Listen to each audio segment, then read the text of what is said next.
یہ بھی ویسے ہی ہونا چاہیے نا جو ہمارا رب چاہتا ہے، ہمیں اس طرح سے ہی رہنا ہے نا، کیونکہ یہ بھی ہمارے کنٹرول میں نہیں ہے، یہ بھی اللہ کے کنٹرول میں ہے۔ تو ہر چیز میں بیلنس رکھا ہے، اور اللہ تعالیٰ نے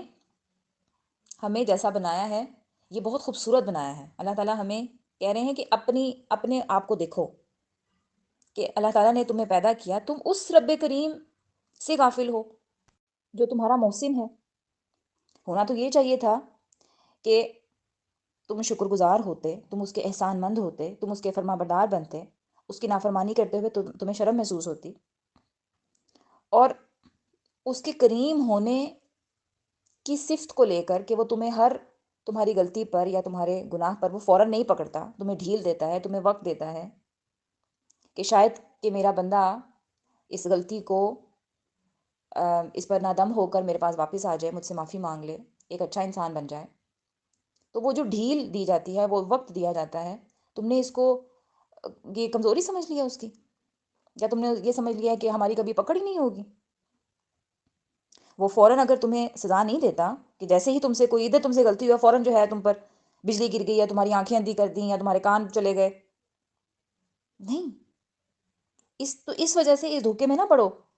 کہ آپ کے رب نے انصاف نہیں کرنا۔ تو آگے فرمایا کلا بل تکذبون بالدین، کلا ہرگز نہیں، بلکہ تکذبون تم جھٹلاتے ہو بالدین دین کو۔ اب یہاں پر دین جو ہے وہ دو مطلب ہیں دین کے، ایک تو دین اسلام کہ تم دین اسلام کو ہی جھٹلاتے ہو، اور ایک دین ہے اس کا مطلب ہوتا ہے سزا اور جزا، یعنی جیسے ہم سورہ فاتحہ پڑھتے ہیں نا مالک یوم الدین، کہ اللہ تعالیٰ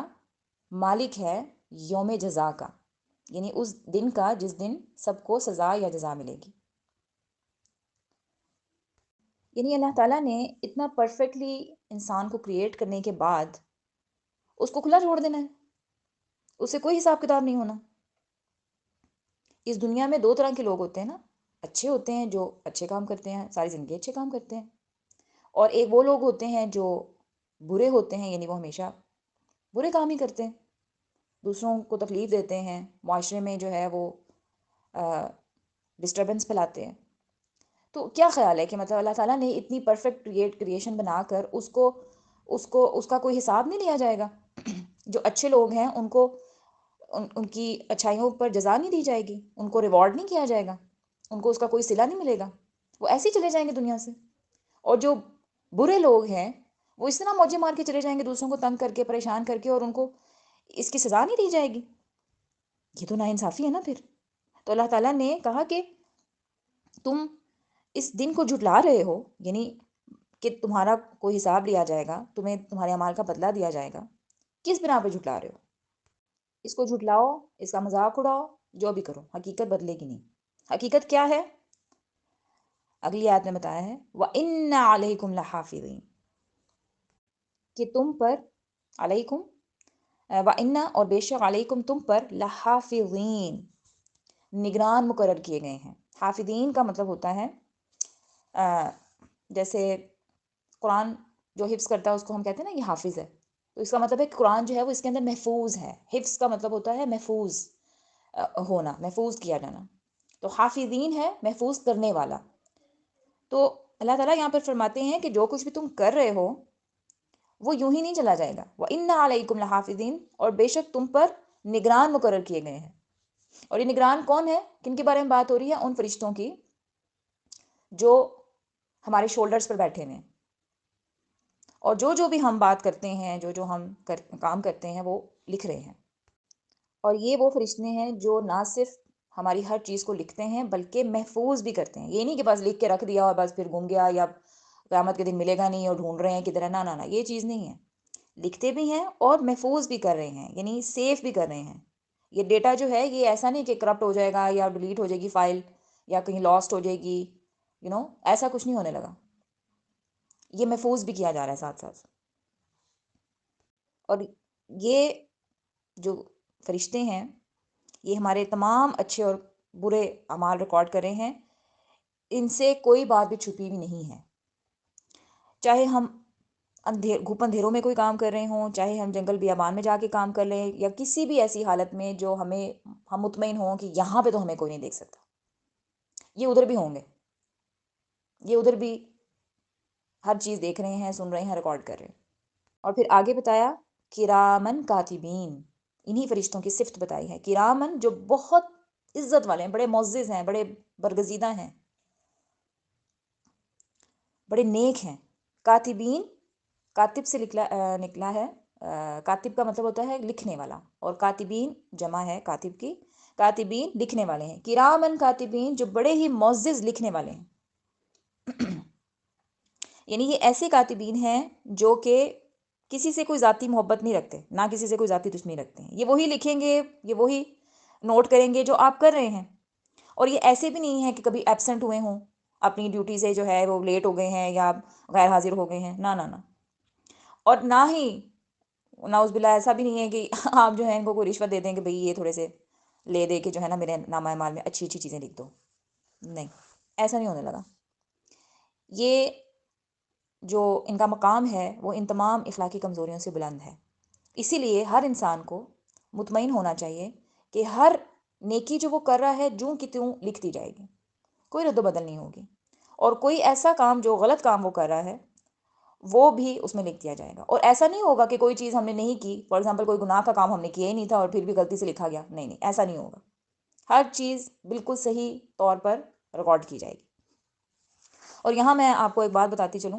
حدیث میں آتا ہے کہ جب کوئی انسان نیکی کا ارادہ کرتا ہے،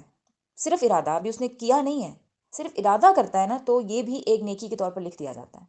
وہ بعد میں وہ کام کو وہ کر سکے یا نہ کر سکے وہ ایک علیحدہ بات ہے، لیکن جب اس نے نیت کی ہوتی ہے نا،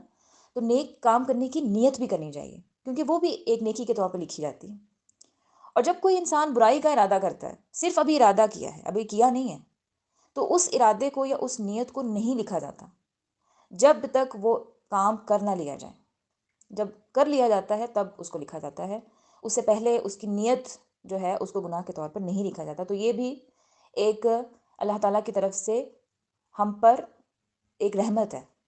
یہ ایک نعمت ہے۔ اگر کبھی کوئی برائی کا ارادہ انسان کر لیتا ہے نا کہ میں یہ کام کروں گا، لیکن وہ پھر رک جائیں اور اللہ کے خوف کی وجہ سے یا اللہ کے کی محبت کی خاطر اس کو چھوڑ دے، تو اس چیز کو ایک نیکی کے طور پر لکھ دیا جاتا ہے۔ اور آگے بیان کیا یعلمون ما تفعلون، یعلمون کا مطلب ہوتا ہے علم سے، جیسے پیچھے بھی ہم نے یہ لفظ پڑھا ہے، یعلمون وہ جانتے ہیں، یعنی یہ انہی کرامن کاتبین فرشتوں کی ہی بات کنٹینیو ہو رہی ہے، یعلمون وہ جانتے ہیں، ما جو، تفعلون فعل کا مطلب ہوتا ہے کام کرنا، تفعلون جو کچھ تم کرتے ہو۔ اچھا، اب دو طرح کے کام ہوتے ہیں، ایک عربی میں فعل کا مطلب ہوتا ہے ایک ایسا کام جس میں کوئی انٹینشن یا کوئی نیت شامل نہیں ہوتی، اور ایک ہوتا ہے عمل کرنا۔ عمل کا مطلب ہوتا ہے جس میں کوئی ایسا کام جس میں نیت شامل ہو، کوئی ارادہ شامل ہو، جیسے ہم نماز پڑھنے لگے ہیں، ہماری نیت ہے کہ ہم نماز پڑھنے لگے، ہم نے یہ عمل کیا، ہم نے کوئی صدقہ خیرات کیا ہے، ہم نے اللہ کی خوشی کی خاطر ارادہ کیا کہ ہم یہ صدقہ خیرات کر رہے ہیں، اللہ کی خاطر کر رہے ہیں، یا لکھ رہے ہیں، یا یہ لیکچر جو میں ڈلیور کر رہی ہوں، یا آپ کوئی لیکچر سن رہے ہیں، تو یہ ایک عمل ہے جو آپ کر رہے ہیں، اس میں آپ کی نیت شامل ہے۔ ایک فعل ہوتا ہے جس میں آپ کی نیت نہیں ہوتی، جیسے سانس لینا، آپ سانس لے رہے ہیں، یہ آپ ایک کام کر رہے ہیں نا، لیکن اس میں آپ کی نیت تو نہیں ہے کہ میں نیت کر رہی ہوں کہ میں یہ سانس لینے لگی ہوں، ٹھیک ہے، یہ انٹینشنل نہیں ہے، یہ ان انٹینشنل ہے۔ اسی طرح سے پلک جھپکنا، یہ بھی ایک ان انٹینشنل چیز ہے، یہ آٹومیٹکلی ہو رہی ہے، اس میں آپ کی کوئی نیت شامل نہیں ہے، لیکن یہاں پہ کیا بتایا جا رہا ہے، ما تفعلون، کہ عمل تو دور کی بات ہے، جو تم فعل کرتے ہو نا، یہ وہ اس کو بھی جانتے ہیں، یعنی پلک جھپکنا، کسی کو دیکھنا، کچھ جو ہے وہ کوئی ایسی جنبش، کوئی حرکت بھی آپ کرتے ہیں، وہ بھی ہے ان کو پتہ ہے۔ اور اسی حوالے سے سورہ کہف میں بھی آتا ہے نا کہ جب روز قیامت جو مجرمین ہوں گے نا، وہ جب اپنے نامہ اعمال کو دیکھیں گے نا تو وہ حیران رہ جائیں گے کہ کوئی ایسی چھوٹی سے چھوٹی چیز رہ گئی ہے جو اس میں لکھی نہ ہو، یعنی اس میں تو ہر چیز لکھی گئی ہے بھائی، اس میں تو نہ صرف وہ چیزیں جو ہم نے کی تھیں بلکہ وہ باتیں بھی لکھی ہیں جو ہم نے جن کا ارادہ کیا تھا، یعنی ہر چھوٹی بڑی بات جو ہے اس میں درج ہوگی، کوئی چیز ایسی نہیں جو رہ جائے گی۔ اور کاتبین ہر وقت لکھتے رہتے ہیں، ہر وقت، یہ سٹاپ نہیں ہوتے، ہر وقت لکھتے رہتے ہیں۔ اب یہ جو آیت ہے، اب میں پھر آپ سے کہوں گی کہ یاد پڑھیں اور اس کے بعد آپ قرآن کو بند کریں اور یہاں پہ کچھ ٹائم کے لیے ٹھہریں اور سوچیں کہ جو فرشتے لکھ رہے ہیں ہم ان سے کیا لکھوا رہے ہیں. اگر ہم کوئی غیبت کر رہے ہیں، کوئی چغلی کر رہے ہیں، یا ہم کوئی اور غلط کام کر رہے ہیں، کیا ہم یہ لکھوا رہے ہیں ان سے، یا ہم کوئی اچھے کام لکھوا رہے ہیں؟ اب فار ایگزامپل آپ کسی نامحرم سے گپیں کر رہے ہیں، فون پہ باتیں کر رہے ہیں، چیٹ ہو رہی ہے، کیا آپ اپنے ابو سے یا اپنے بھائی سے یہ کہہ سکتے ہیں کہ میں یہ جو باتیں نامحرم سے کر رہی ہوں یہ آپ ذرا نوٹ ڈاؤن کر لیں اپنے پاس؟ وی وڈ بی ashamed کہ ہم اپنے باپ کو اور بھائی کو ہم کیا کہہ رہے ہیں کہ ہم یہ باتیں کر رہے ہیں، یا کوئی اور بھی ایسا کام، واٹ ایور، کوئی بھی غلط کام. کیا ہمیں شرم نہیں محسوس ہوگی کہ اتنے یہ ہمارے لیے عزت کا مقام ہے، ہمارے بھائی یا ہمارے جو باپ ہیں یا ہمارا کوئی بڑا جو ہمارے لیے عزت کی جگہ پر ہیں، ہم ان سے یہ کہیں کہ یہ ذرا لکھ دیں؟ ہمیں فیل ہوگا نا. تو یہ جو فرشتے ہیں یہ تو کرامن کاتبین ہیں، یہ کرامن کاتبین یعنی ایک ایسے معزز فرشتے جو بہت عزت والے ہیں، یہ بڑے برگزیدہ فرشتے ہیں. ان سے ہم کیا کام لکھنے کو کہہ رہے ہیں؟ ہمیں شرم محسوس ہونی چاہیے نا. ہم نے یہ سوچنا ہے کہ ہم ان سے کیا لکھوا رہے ہیں. ہم نے ان سے اچھے اچھے کام لکھوانے ہیں جو ہمیں کل کو پڑھتے ہوئے شرم محسوس نہ ہو. ٹھیک ہے، اور وہ والے کام نہ ہوں جس کا ہمیں اللہ تعالیٰ نے منع فرمایا ہے.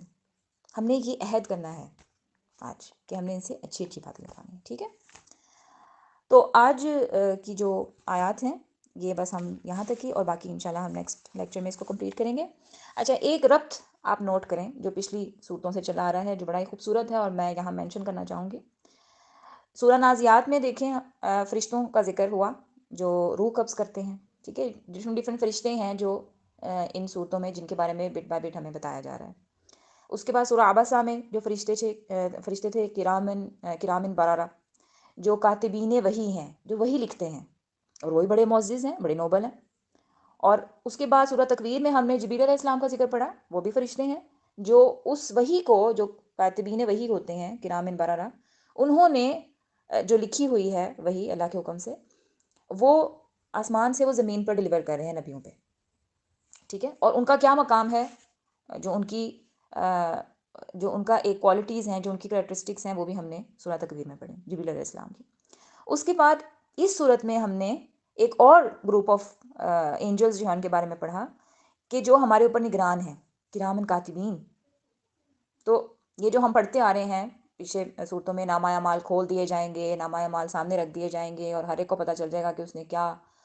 اس نے جو ہے وہ آگے بھیجا اور کیا اس نے پیچھے چھوڑا، اور ہر چیز جو ہے وہ سامنے واضح ہو جائے گی. تو یہ جو